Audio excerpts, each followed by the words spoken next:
everyone. I always echo when I come on stage. It freaks me out. Welcome. Good afternoon to the New Yorkers and the West Coast. Very excited to have y'all here for our midday second event, I think, most special event, our keynote of our 3-day Revenue Excellence Summit. We're getting supercharged, if you didn't already know. And today's event and our entire summit is brought to you by the team at Modern Sales Pros. If you are not familiar, Modern Sales Pros is the world's largest and highest quality sales management, sales leadership, sales and RevOps, sales enablement community. We got all the titles covered. And our mission is to create an environment for our members to answer the toughest revenue questions out there. And if you're not a member yet, you're going to be invited to join after this, and we hope that you will join. This summit would not be possible without our amazing partners who you see on this slide. So we want to give a big shout out, big raise the roof to these folks for making it happen. These partners are not only sponsoring this specific keynote, but our full 3 days of our summit. If you want to learn more about them, there's some folks hanging out in the booths. You can click the sponsor booths, top left for you, I believe, at the top of the page, and they've got some really amazing, ungated, valuable resources for you to check out that they made available just for you this week for our Supercharged Summit. This week's summit is going to be full of ways to get your teams supercharged, whether you're in sales, marketing, customer success, or product. We have all of the content for you. And if you want to see what we've got going on the rest of the day, there's only one more after this. And tomorrow, which is our last day, you can see the agenda tab at your top left, I hope, of the Goldcast here, and you can check out more of our events. Here's the agenda for this session. I'm going to go over some quick housekeeping notes. Todd's going to do a little introduction, dive right into the content. We're hoping to answer some questions live throughout the process, and then we'll do some key takeaways, and then we're going to bounce and do the last event. It's going to be fantastic. So before we dive into the content today, let's go over some quick housekeeping notes. First, this event is being recorded. We would never let Todd's genius just float into the ether. It will be available to you and to your friends, and it will just live forever on our MSP website. Second, we love for our events to be interactive. That's one of the best, most fun things about Goldcast is you can hang out in that public chat and just go off. We see Robbie giving Todd some love. We want to see more of that love going in. And you can use the Q&A feature to ask questions for Todd, or you can use the public chat feature as well to give some emojis to give a little pump up for us. All right, moving on here. So of course, without further ado, I'd like to introduce you to Todd Caponi. You're about to get the full dose of amazing content he's prepared for you. Todd is the author of the 3 times Best Book Award winning and international bestseller, The Transparency Sale, and is a speaker and workshop leader as the principal of Sales Melon. Todd is a multi-time C-level sales leader, behavioral science and sales history nerd. I'm also a history nerd, so I love that, and has guided 2 companies to successful exits, and he now speaks and teaches revenue organizations on leveraging transparency and decision science, more science, to maximize their revenue capacity. We're getting supercharged, basically. His next book, The Transparent Sales Leader, More Transparency, is planned for release July 5th. What better way to celebrate America's freedom than having the Transparent Sales Leader right after that? And you're going to get a sneak peek of how awesome his content and genius is right now. So Todd, I'm going to pass it to you. I'm going to go backstage and have a great session. That's awesome. Thank you so much for having me and giving me a platform to share my nonsense. For everybody, hi, Robbie. Thanks for the encouragement. First of all, welcome to my home. The reason I say that is I do have the chat up. If you want to call BS on something I'm saying, you got a comment, you got a question, throw it in there. Taylor's going to jump in if I miss something, because hopefully you guys are fired up by this. But we're going to get a little nerdy from a historical perspective today. And as you know, the title showed, salespeople ruin everything. And that's what we're going to talk about. But we're going to talk about it from the lens of what can we do to actually kind of restore the sales profession's mojo and do right by our customers and make really smart tech decisions as we continue to grow into this era where technology is filling every remaining little crevice left in the sales world. So that's what we're going to talk about today. But like I said, you've got comments, questions, throw them in. I've got the chat window open, so fire away. without further ado, let's go and jump back into history a little bit. I want to take you all back to the year 1916. So this was 106 years ago. And imagine this. It's Detroit, Michigan. It's the summer. And there's something happening. And it's very much like supercharged by MSP. It's called the World Sales Congress. And it was the first of its kind sales conference. Now, I don't know, Taylor, how many people we've got on here, but at this event in Detroit, it was 3,000 people. So salespeople from around the world all coming to Detroit for a massive sales conference. We got 65 and counting, so not quite 3,000, but we're getting there. Here's the thing. You think about this conference, and you got a schmo like me keynoting it. 1916, the keynote speaker was then President Woodrow Wilson. Now, why would a sitting president of the United States keynote a sales conference? Imagine that happening today. Well, there's a couple of things.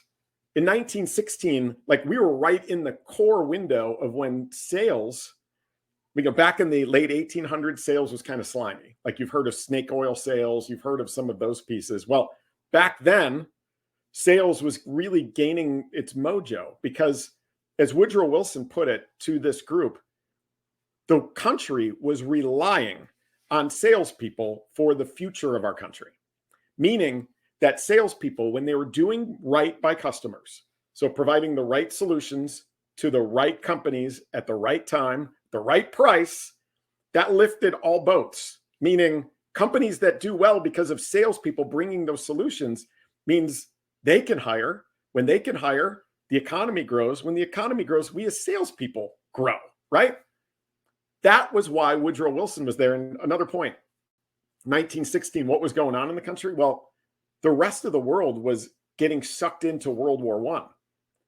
US had not quite joined yet, but imagine that. The president keynoting a sales conference while the rest of the world is jumping into a world war. It's pretty amazing, but it speaks to the reputation that salespeople had, that they were trusted, they were respected, and in some cases, they were actually admired.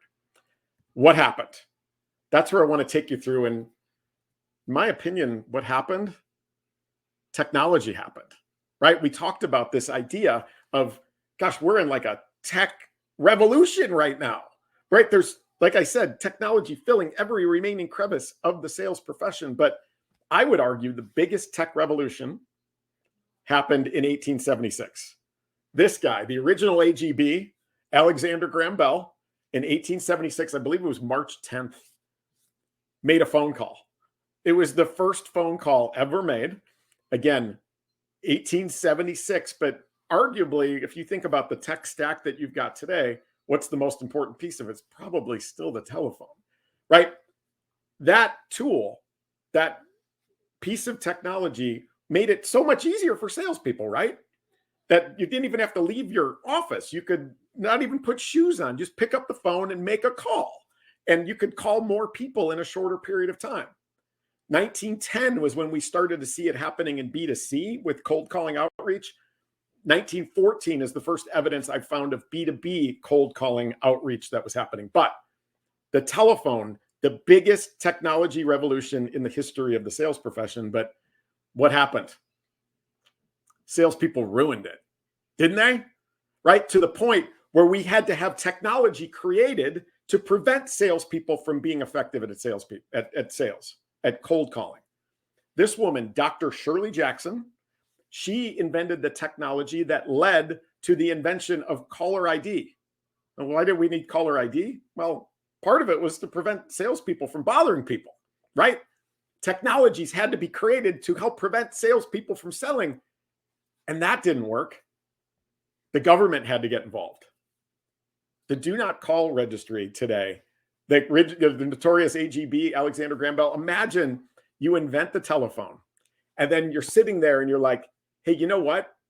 By 2022, you know how many phone numbers are on the National Do Not Call Registry in the US alone? 221 million.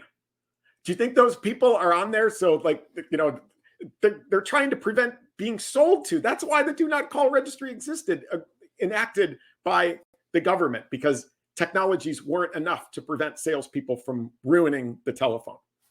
Let's jump forward again. What do you think is the second biggest technology revolution that happened in the world? Well, the telephone was first. Second might have happened in 1971. This guy, Ray Tomlinson, he was the first one to send an email, right? So email, how awesome is email that we don't have to send letters and the brochures and all that stuff, and maybe it gets there, maybe it doesn't. What happened? Well, you can now type a letter, hit send, and instantly it shows up in the inbox of the people that you're trying to send. How cool is that? What a great tool for the sales profession. Guess what happened? Salespeople ruined it, didn't we? Right? To the point where technologies had to be created once again to prevent salespeople from being effective at selling through email, right? Spam blockers, IP blacklists. One of my roles, I was on the sales leadership team of ExactTarget. We were dealing with all of those technologies to help companies get their messages into the inbox because salespeople ruin email. And the amazing thing about it is that didn't work. And once again, the government had to get involved. And in 2003, George Bush signed into law the CAN-SPAM Act of 2003, right? Why?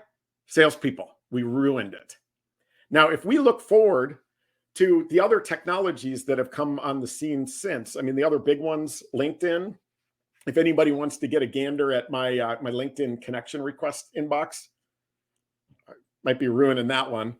Video, what an incredible opportunity to be able to send little packets of video and show your face to people and send that and have it show up in their inbox instantly. How amazing is that? Well, I got a cold email or a video outreach a couple of weeks ago where like the video is like, hello, you. I'm really excited about the things that you're doing. Here's why we're great. I'm like, oh, damn it. Like we're ruining video too. So here's the thing. I want you to think about technology for a second. And so this is a recent chart of all of the technology tools that are available to salespeople today, right? And it's crazy. Like whoever put this together, man, I hope you got a good whiskey. What I did in preparation for this is I labored over creating the same chart for what the technology landscape looked like in 1916 when sales was trusted, respected, and admired. Ready? Like I spent a lot of time on this, as you can tell. There wasn't any, right? 1916, there were no companies that were doing B2B outreach, maybe one or two, but for the most part, it wasn't even a tool at the time, right? Robbie, thank you for my Photoshop master. It took the hours and hours to put this thing together. But the point being for everybody is these technology tools and gifts that we've been given throughout the profession and throughout the last few years hasn't necessarily made things better. It's probably made things a little bit worse, right? And I believe the reason that that's happened is if you think back to 1916 and how sales had to be, it had to be done face to face, right? Like you had to show up, you had to look face to face, you had to look people in the eyes. And as a result, when I read those, like that whole shelf of books are sales books from the late 1800s and early 1900s, and they talk about truth and honesty in sales. It's like the backbone to everything that we do that makes the profession trusted and respected. And you fast forward today, Gallup, on their annual list of most to least trusted professions, salespeople keep dragging the bottom, along with politicians, right? Like, is that where we want to be hanging out? Probably not. So I think there's a huge opportunity for us to change our lenses, change the way that we think about the way that we use technology, but really the future of sales too. All right. So if you're cool with that, I don't see any questions so far, Taylor. I think we're doing good. So I'm going to jump in. And what I really want to share with you is a couple of things. The first is I think we need to refocus our lens as sales professionals and then think about like, how do we plug in technology to help that? And it's going to start with a question for you. And my friend Morgan Ingram, who a lot of you know, yesterday, he tweeted out, like, what's your favorite sales movie of all time? Right? Like, I don't know what your favorite sales movie is, but there's tons of them. There's Tommy Boy. There's they're not all popping to mind right now, but there's one that often comes up, and it's this movie, Glengarry Glen Ross. Like, I don't know if any of you have seen that one before, but in it, there's a scene where Alec Baldwin, shown here, is from the kind of the home office, and he comes out and he basically berates the sales team for being underperformers, right? Everything that's gross and nasty about sales. There's actually one thing that he got right when we think about the future of sales and the way that we need to think about it, right? Like, believe it or not, he was not completely gross. And it's in this chart that he put up on the blackboard. AIDA, right? Now, he got one of the words wrong in this. I'm going to explain what that means in a minute. But the D that he's got is decision. But back in 1898, there was an individual named Elias St. Elmo Lewis. 1898. He came up with this acronym, AIDA, and it was attention, interest, desire, action. And here's why that's important. Here's actually his chart in a book from 1918 that was over and over again. It was the way that all selling professionals viewed the sales process. Now, what's interesting about this, and why do I bring it up? Recognize that it was all about recognizing buyer behavior, right? The sales process was, hey, am I able to get the individual's attention? All right, we can move forward. Once we do, am I able to recognize that they're interested in what I'm providing? Cool, let's move forward. Have we engaged and blown up a desire to move forward with us? Cool. And are they taking action? All from the lens of recognizing buyer behavior. This is 1918, this screenshot, 1920s, even early 1930s. It was always about this. What happened? Well, I want you to think about your CRM solution today. This all really started in the 1950s with IBM. Like, IBM was selling, massive computers, and they had to have a seller-centric view on the sales process instead of a buyer-centric. You know why? Because if you're going to buy a computer from them, it's probably going to cost you about what like 2 giant airplanes would cost. Like, buying computers back then was a tremendously huge undertaking, both from effort and from a dollars perspective. IBM had to create BANT to look through the lens of the seller to make sure that they were spending their time on the opportunities that they really should be. But fast forward to your CRM solutions today, Siebel in the late 80s, early 90s, and Salesforce and HubSpot and whatever you're using. What are the stage names that give you the endorphin rush that you're moving the deal forward? Willing to bet they're things like qualification, discovery, demo, proposal, negotiate. They're all seller-centric things. So while we all can sit around, and if there's any sales leaders on here that are thinking about, I really have a buyer-centric focus as a sales leader, systemically, are we actually driving reps to get the endorphin rush from things they do instead of recognizing buyer behavior? I think it starts there. I think that we need to think differently about the perspective that we take, that the buyer is really the center of everything. So it starts with that empathy. But let me take it a step further. This quote, buyers know more nowadays, right? You see that everywhere. Like, you scroll your LinkedIn and it's like everybody, buyers, there's so much information available to buyers. Man, sales, are we in trouble? This quote, 1912. Thomas Herbert Russell, in his 1912 book, Salesmanship, had this quote, buyers know more nowadays. And he digs in to why that was actually a risk for the sales profession. What happened? The opposite happened. The sales profession grew and grew and grew, didn't it? Let's fast forward to 2015. And this Forrester analyst report came out in April of 2015. What did it say? 1 million B2B jobs will be eliminated by 2020 because of the rise of e-commerce. What happened? The opposite happened, didn't it? That instead of 1 million jobs going away, we added like 1 million plus. And today, there are many more jobs than there are people. Why? Because information has not made it easier for buyers. It's made it harder. Think about this idea that consensus selling, sure, it's hard, right? It's always been hard. Where you as a sales professional, you got to go through this whole effort of trying to wrangle a bunch of buyers. I don't know what the data says, how many buyers are involved in every purchase, even small purchases. It's multiple buyers. Consensus selling's hard. Yeah, it is hard.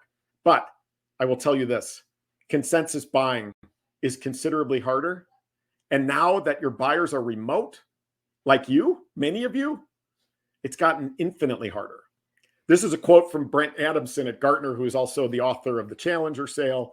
And he says the single biggest challenge of selling today is not selling. It's actually our customers struggle to buy. Now, if that's true, more information has not been better for buyers. It's been harder. Remote selling is hard. Remote buying is harder. I want us all to think about that in all the decisions that we make. And for me, I'm a believer that we all need to rethink our role as sales professionals. All right, so you ready? Here comes a quote that I want you to remember. I want you to think about, and you can challenge me on, of course. The role of salespeople is not to convince, right? Like when we as human beings, we don't buy when we're convinced, or if we do, we're probably not real happy about it a couple of days later. We buy when we can predict, right? We as human beings, we're prediction machines. We are trying to make a prediction. Is the juice going to be worth the squeeze on this, right? Every purchase that we make, we're thinking about our time, our resources, our dollars, and we're making decisions about where to spend that time, resources, and dollars, but we're trying to prioritize. And we as human beings know that perfect doesn't exist. Subconsciously, we all know that. Here's the thing, and if for any of you that have ever read the book, The Transparency Sale, or heard my nerdery on this, I'm a huge transparency nerd, but there's no silver bullet in sales, clearly, that doesn't exist. But the closest thing to it might actually be transparency, because I believe the future of sales is to help buyers predict what that is going to look like in their world and help them decide whether you're the right solution or even somebody else is, and do it as quickly as possible. Win fast, but also lose fast, right? And throw out that notion that, hey, sales reps, you need to have 4x your quota in pipeline at all times. Guess what that does?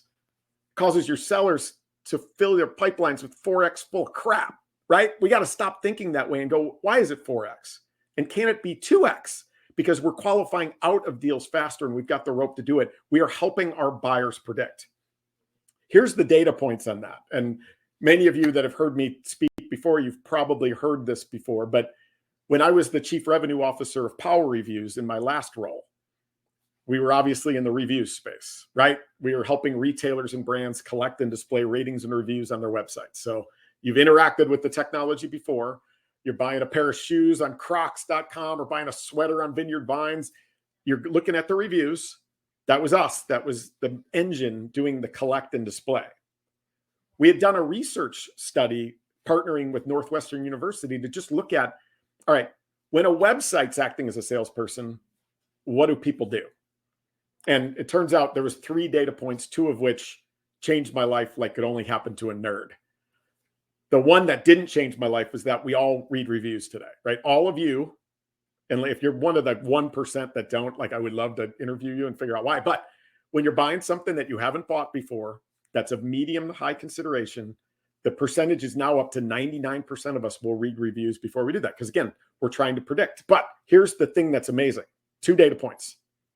Number 1, 85% of us go to the negative reviews first. Right? Are you one of those weirdos? Well, it doesn't make you a weirdo. You're skipping the 5 stars and you're going right to the 4s, 3s, 2s, and 1s, aren't you? And the other data point that blew my mind was that a product on a 5-star scale that has an average review score between a 4.2 and a 4.5, it's actually optimal for purchase conversion, meaning a product that has negative reviews right alongside it will sell better than a product that's got nothing but 5-star reviews. Like, why is that? Because we are prediction machines, and subconsciously we all know that perfection does not exist. So, sellers, I want you to think about that in terms of your technology use.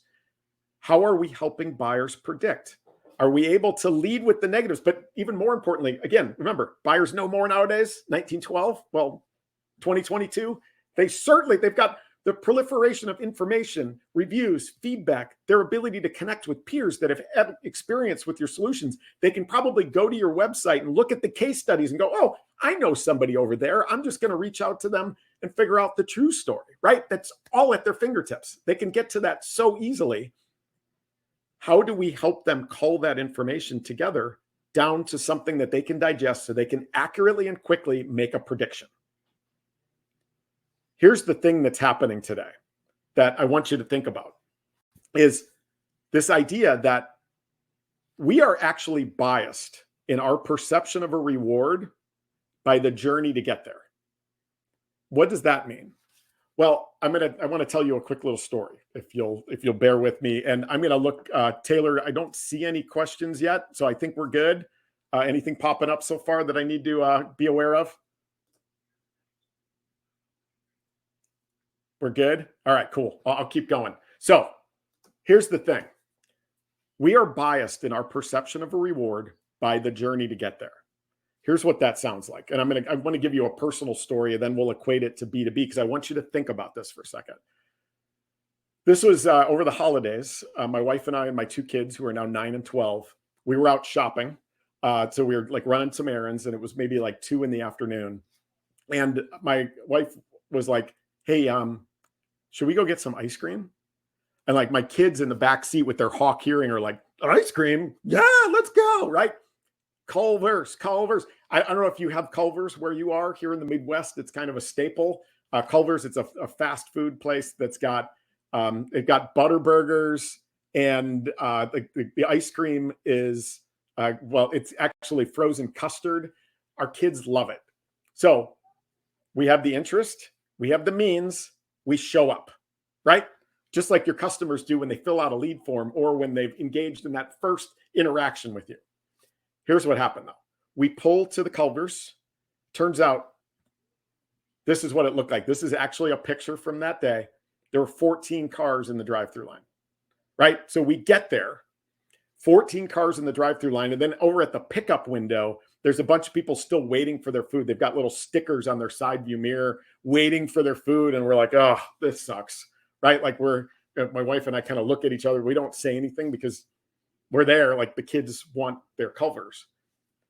Within about 2 minutes, my daughter leans forward and she's like, hey, can we just go home? Really? My son's like, yeah, I want to go home too. Like, this isn't worth it. Like, all right. We pulled out a line and we chose the status quo. Now, why is this relevant to you? I want you to think about how hard it is for buyers to buy, right? And this idea that we're trying to predict. And when that prediction starts to not match up with our prediction, a lot of times we bail. These people that we're selling to, they've got 100 problems that they can solve at any time, but really only the bandwidth to maybe work on a couple at a time. Again, our perception of a reward is biased by the journey to get there. We were there. We had the means. We're there. We're in line. We got our wallet in our hands. We got a whole car full of people that want the amazing frozen custard from Culver's. And we backed out because that line was so long. It could have been a 2-minute line, but our perception was, this is going to suck. I'm going to go prioritize something else. Let's go home and play some Minecraft. That happens all the time with your buyers, right? And you don't even know it. You sit there going, what's wrong with them? They invested so much time and suddenly they've gone quiet and they chose the status quo. Well, maybe it's not them. Maybe it's you. Again, our job is not to convince. It's to help the buyer predict.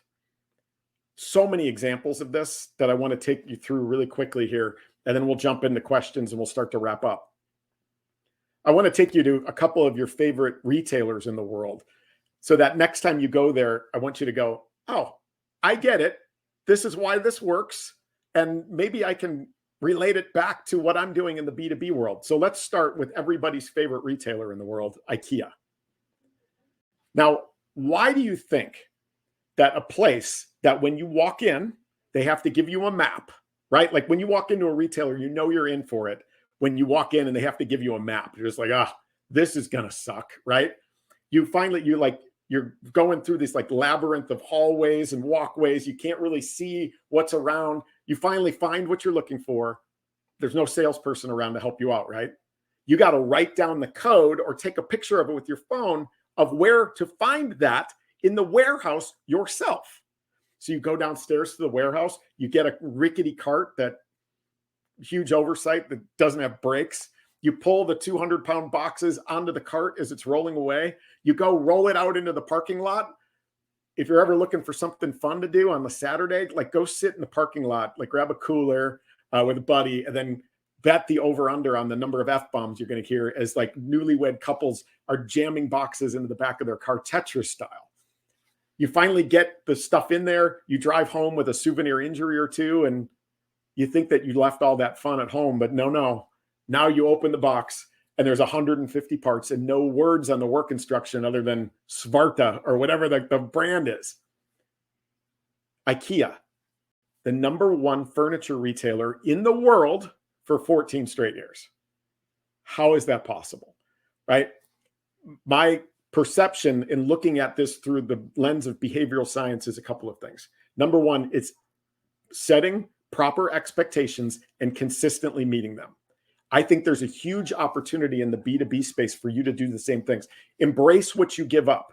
IKEA says, hey, listen, you're going to find it, you're going to pick it, you're going to pack it, you're going to jam it, and you're going to assemble it. But we do that so we can give you modern Scandinavian design furniture that you didn't pay much for. Oh, and there's really good meatballs upstairs too. Some of the most impressive results in B2C are these companies that aren't afraid to share what they give up to be great at their core.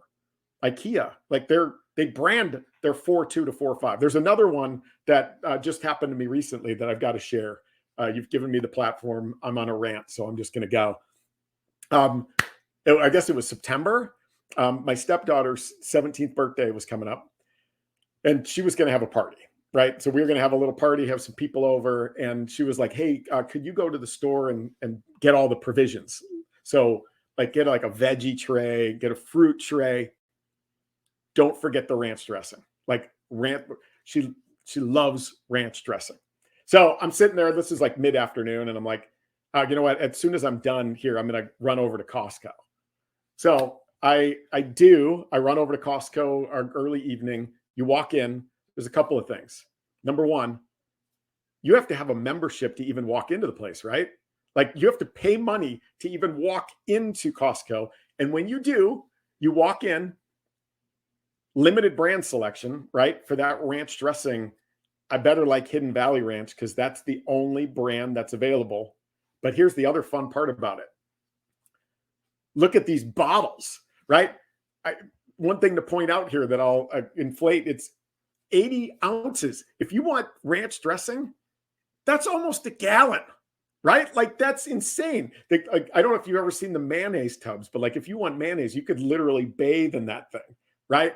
You could see that, Robbie, like not in the Midwest, but toothbrushes. I remember looking over at the toothbrushes and I was like, hey, if I needed a toothbrush right now, oh, here's a half dozen of them, like one for each, like every 4 teeth. I don't know how many teeth I have, and I wasn't a math major, so don't check my math on that. But the point being, I then go to checkout. They take your products and they fling them into the cart, so you don't get a bag or anything. And then as you walk out, there's Linda there by the door checking to make sure you didn't steal anything. Costco, the #2 retailer in the United States behind Walmart. Why? Because they were great at setting proper expectations and consistently meeting them. I, again, think that that is our opportunity. We all know what we're getting into. I walked out of that IKEA. I walked out of that Costco with the experience I expected to get. And as a result, I didn't even have to think about it. I didn't need to evaluate where to get ranch dressing. I'm going to Costco because I know what I'm getting. I'm going to IKEA. Think about that in each one of your organizations. What are you giving up to be great at your core? Because that's what your buyer needs to be able to predict. Do the homework for them, right? The overwhelming nature of the amount of information available to them is making it harder, not easier. I believe that the future of sales requires us to do more homework for the buyers. All right. So last point I want to make here is let's wrap this back up and think about this through the lens of technology. How can we use technology to be more buyer-centric?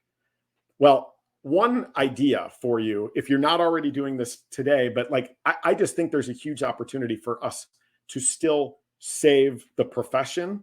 And again, it's by being an asset to the seller, not a necessary evil.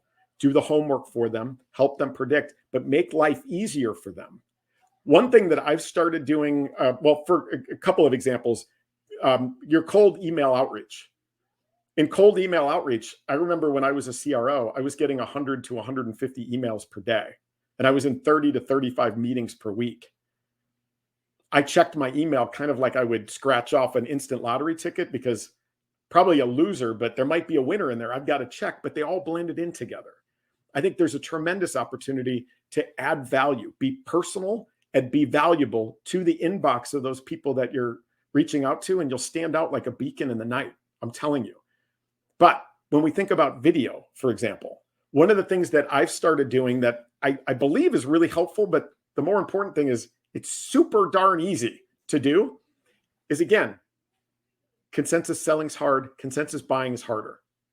I want you to think about video use in your proposals that you send out. And when I was brought up in the sales world, I was always told, like, don't just blindly send over a proposal and, hope for the best. Make sure that you're delivering it live.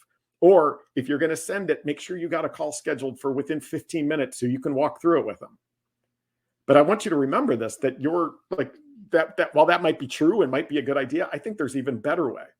That better way is to realize that that person that you're presenting a proposal to, they probably have to build consensus within their organization, don't they? What does that mean? They're going to take your proposal and they're going to have to digest it, and then they're going to have to go sell internally. One of the things that's been hugely valuable to me in my business, and it's so darn easy, is when you send over a proposal. This is, again, an example of using technology for sales good to help buyers and do the homework, is put together a little 3-minute video that gives context to the proposal that you're sending over, right? This is a proposal that I sent over a while ago to a client, but it was just this idea of, hey, listen, I go split screen on it, and I'm like, hey, here's the proposal. There's a bunch of information in it, but to give it context, here's what I'm proposing and the way that I'm thinking about it based on your world. Here's what we're going to do to prepare and customize it. Here's the pricing and how I arrived at that pricing. Here's a couple of other resources for you. And hopefully this helps. The first time I tried it, it was wild. It was sending it to the CEO of a tech consulting firm. So I tried it out, sent over the video context proposal. The next day I looked, it had been viewed 56 times. And I'm like, crap. Like, did I have something in the background like that made this look viral? Like I watched it again just to make sure I didn't say something stupid that they were like, oh, you got to take a look at this. I got on the phone with that CEO and he was like, listen, I was able to take this and share it internally and build a bunch of momentum and excitement around these programs. Let's go. And by the way, we're going to start sending videos out with all of our proposals. The point being, you can help the buyer sell internally by creating short little contextual videos. You've got the video technology. I think it's one of the best ways to use it. And what happens here is, Robbie, if you're still listening, if you're still on there, Robbie and I are looking at working together on a project. There he is in May out in San Diego. I did the same thing for him. I put together the proposal and then I put together a short little video. After I did this, Robbie, here's I took a screenshot of the text that you sent me.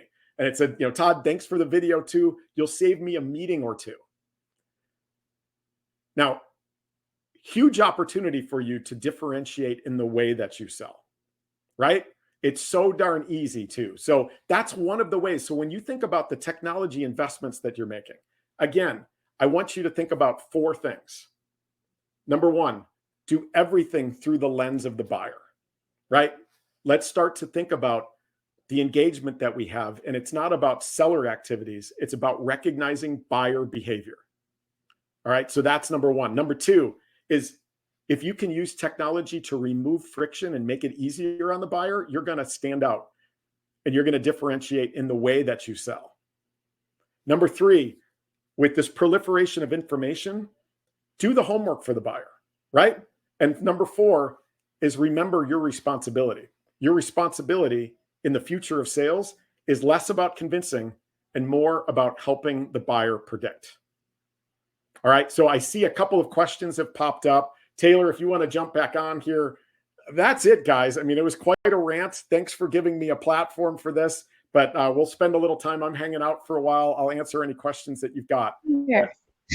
There you go. All right, cool. So how did we do? Oh, fantastic. Do you want to get these questions answered? What are you thinking? Yeah, I do. So I'm going to scroll up a little bit. I see some are in the chat. I don't know if any are in the Q&A. Yeah, we just got some in the chat, and the first one I got is, what's the best way to get your team to predict the buyer's needs? And that's got 3 exclamations. Wow. All right. So there's a few things. Number one is, I've got a really strong opinion on this that I'll rant about here for a second. But, you know, I remember like when I was building tech companies, like it was always like the board was like, what's your ICP? Like your ideal customer profile, right? And like, all right, my ideal customer profile is this, this, this, and this. That didn't necessarily mean that that's who we were calling on. That was ideal, right? Mm-hmm. I'm a believer in not only focus, but in some cases, what I would call extreme firmographic focus. Firmographic meaning the verticals, the company sizes, even the geos, the types of companies that we're going after. When you establish that, so if you look at your list of companies that you can go after, can you cull that down into little categories and then purely focus on it? One of our companies was a company back in 2010. We could sell to manufacturers. So you made stuff we could sell to you. But we practiced something called extreme firmographic focus for short periods. It's like 4 to 6 weeks. We would choose, well, like the first one we chose was aerospace and defense companies. So companies that made planes and companies that made defense equipment. What did we do then? Well, we brought in experts that were experts in that field. Like we'd hire a consultant that was like an aerospace and defense expert. We would look at the clients that we already had that were in the space and we'd pick them apart. We'd ask them to come to lunch and learns with us, right? We'd go hang out with them. We'd have them. The next thing you know, I think it's the Bader, I can't remember like the phrase, but everything we saw started to look like aerospace and defense. The next thing you know, every conversation we were having with a potential prospect, it was like we were their partner and not trying to sell them. And we knew what was going on in their organization, what they cared about, what stood out, what they read, what events they were going to, what their challenges are, how they're measured. We knew all of that so that we could purely and clearly articulate that in a way that mattered and would help them predict. I think if you're going after 50 different industries and different company sizes and different geos and different circumstances, it's really hard for you to get really good at that empathy, because how are you going to see the world through the eyes of the individual when they look like 1,000 other people? You've got the opportunity to look through a smaller lens and get really tight on it. And the next thing you know, we sold Boeing, Gulfstream, Cessna, Northrop Grumman. We started exploding. And then what we did is we were like, all right, what looks like aerospace and defense? And each territory, we did something a little different. Like we had one territory that was like heavy manufacturing. So Caterpillar, John Deere, Komatsu. We had another territory that was oil and gas. We picked little parts and slowly grow out. We grew the company 400% year over year. And then we eventually sold the company to SAP. That's the way that I view this, is you can start to predict when you really dive into their world and practice what I like to call clinical empathy. Oh, I love that. Just starting so specific, so small. That's amazing. Yisha, I hope you got that question answered. Yeah, and it doesn't matter. It's not like you have to say no to everything that comes inbound, but it's a lot harder to predict and see the world through the eyes of randomness. When you really focus, you're going to find that everything looks like it, and confidence is contagious. Oh, I love that. I think that kind of goes along with our next question. I mean, if you don't have one, that's okay. But Eduardo asked, Todd, do you have a memorable story where someone sold to you and came off trustworthy, credible, and valuable? I feel like if they were if you were Boeing, they would talk about your company, Todd. Do you Yeah, have a maybe. reverse for that? I mean, there's a bunch. I want you to think about the last time that you bought something, and think about, like, it's a really stupid chart. Like, it's in my book, but it's basically, the more that we trust the individual that we're buying from, the less Mhm. homework we do, right? Yes. There was a chart. It was 2017 Corporate Executive Board, which is now Gartner. They did a study that looked at, all right, in a consensus sale, where do buyers spend their time? What they found was only 39% of their time was spent talking to you, talking to your competitors, or talking to their internal buying groups. Like, well, what else could they be doing? 61% was spent doing other stuff. That other stuff was back channeling you, checking references, talking to peers, Mhm. calling analysts, go into if you're in the tech space, go into the G2s and the trust radius. They're actually reading your Glassdoor reviews, your Indeed reviews, your Capterras, software advice. There's a million of them out there. And Gartner at the time was like, we need to be prepared for that 61%. No, I don't believe that's a foregone conclusion. I believe that if you do the homework for the buyer, that 61% is where you save and shave off in your cycle times. And here's the story for, was it Eduardo. Eduardo? Okay, so Yeah. Eduardo, I'm gonna give you a quick story here. First time I tried this, so I come fresh off the research, right? And I couldn't stop thinking about it. I'm like, I got a full team of reps here that are basically presenting as though we're perfect, right? We're awesome, we're 5 stars, but we're probably not doing ourselves a good service by doing that. I fly to New Mhm. York for 2 days of meetings. I get there, my first afternoon of meetings, as soon as I land, I turn on my phone. Sorry, Todd, we got to reschedule. Like, oh, crap. So I'm in New York's not the worst place in the world, as you know, No. Taylor, for spending a summer afternoon. But I was like, I'm going to go to Starbucks and just get some work done. I get to Starbucks. As I get there, I get a text from my VP of sales saying, dude, incredible lead just came in. It's for Calvin Klein. Like, oh, Ooh, that's a great lead for us. It's perfect. yeah. Retailers and brands. And so I called him up because I was bored, like, to tell me about it. And he's like, In New well, they're York? going to do, yeah, who knew? They're going to do an RFP. Yay, we all love RFPs. And then, we're going to fly up and do the full dog and pony show. I'm like, oh, cool. Fly up. Wait, they're in New York?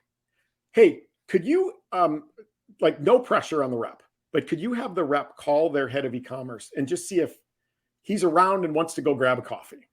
Like, I have an afternoon open, no pressure. I know he's not sitting around going, oh, I'd like to, but try it. VP of sales does to the rep calls, the guy says, yes, come on over. Like, oh, cool. This is amazing. So I head on over to Calvin Klein's headquarters in New York. I get there. He greets me at the elevators. He's like super New York in the best way possible. Like, meaning there was no small talk at all. It was just like, No. we get into his office. He hands me the HDMI cable for his monitor in his office. And he's like, you could plug in your laptop for the presentation. I'm like, I thought we were having coffee. I look to my right and people are wheeling chairs in. And it's not just people, it's 7 people, right? So all of a sudden, like, my wheels are turning. I'm like, oh crap. There's 9 of us in this hot Manhattan office with an expectation 2 hours after they filled in the lead form that I'm going to be giving a presentation. So again, I'm Mhm. fresh off of this research. So I'm thinking to myself, you know what? Maybe I could try this. The head of e-commerce, New York style, sets me up perfectly for this. He starts the whole thing. Everybody sits down. I've got my laptop plugged in, but I got like nothing on it. And he's like, listen, we're talking to your competitor. We're talking to you. How are you better? Like, everybody's looking at me. You could see like arms going up, like, all right, here comes the sales pitch. And so I was thinking to myself, I'm going to try this. And if it gets screwed up, I'm all by myself, probably lie about what happened when I get back to the office. I'm just kidding. But I started by saying this. Hey, I know this sounds crazy, but do you mind if I start with how they're better than us? And here's why. They just released an add-on that not only do we not have, but it's not even on our roadmap. We haven't even considered it. And if it's going to be an important consideration in your process here, can we address that now? And maybe if it is, like, I'll save your team filling out RFPs and having to read them, and save my team from having to fly up to New York and all of that. And they're like, what is it? What are you talking about?